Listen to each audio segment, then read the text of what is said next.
Fall Guys has finally dropped their survival update. They've added blast balls, hex tiles, elimination zones, individual starting points, the volcano skybox, and most importantly, the 2 new power-ups to create your version of a survival masterpiece. I'll talk more in depth about the update in State of the Game number 3. Nice. But for now, I want to take you through Survival Showdown, a brand new show with 7 survival levels made entirely in creative. So I'm going to try them, and I'm going to rate them 1 through 10. Let's go. Alright, first up, Slime Surfers. In this round, you have to stay on top of the moving boxes that function as a makeshift hoverboard. It's very similar to Hoverboard and Hyperdrive Heroes, but this one uses the creative additions to elevate the gameplay. It's a great concept about as well as you can possibly do with what creative has to offer. My main issue is that the boxes always seem to break apart near the end, and sometimes even earlier. I saw this happen to Kid Matthias on Twitter, and although it was funny as hell, I feel bad.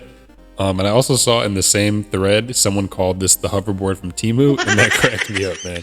Anyway, the most fun part of this level is the 2 punch blocks that drop down into the middle of the hoverboard about 30 seconds in. Getting eliminations with them is so satisfying, but having the punch blocks in your hand can make getting around the obstacles difficult, so it's definitely a trade-off. There are also a few more punch blocks a little bit further into the level on top of these hexagons, but very few rounds that I've played so far last up to that point. I wish there was some way to link these boxes together so they weren't so erratic, but I guess that adds to the chaos. But for me personally, 7.5 out of 10 because of the Temu hoverboard. Next level. Alright, next one I want to talk about is Back and Forth.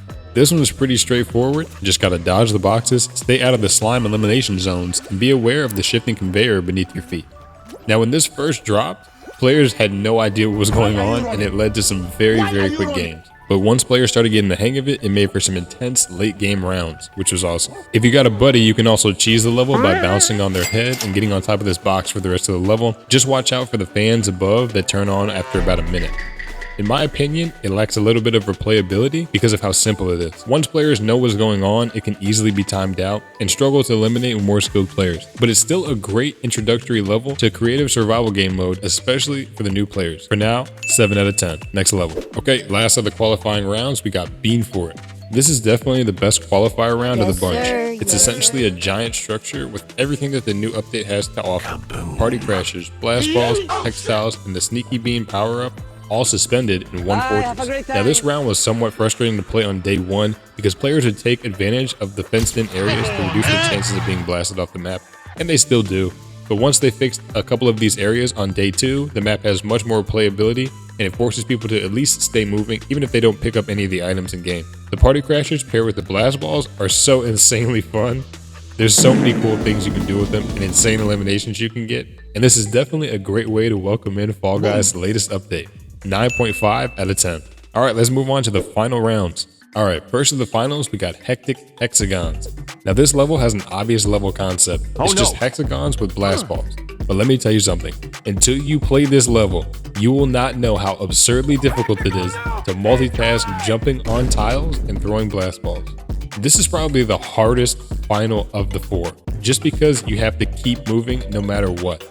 Even being a pacifist on this level isn't easy, as one blast ball can eliminate multiple layers of these hexagons at once. This level really is what it says, man. You turn your back for 1 second, you're going straight into the pit. It's a fun level for sure, but because the blast ball chain reactions can be unpredictable at times, some of the games are left to RNG, which is fine, but when it comes to being a final round, that can be a little bit frustrating. I would still play endless rounds of this though before I'd play something like Rollout. So for me, 8.5 out of 10.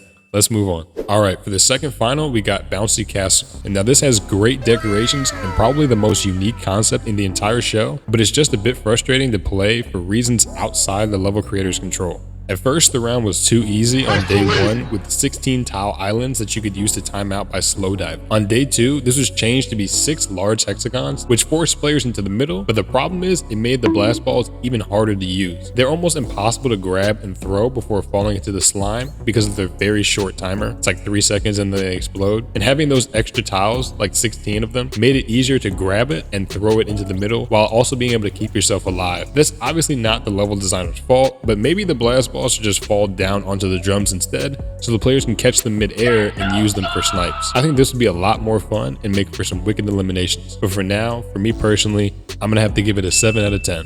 Let's move on.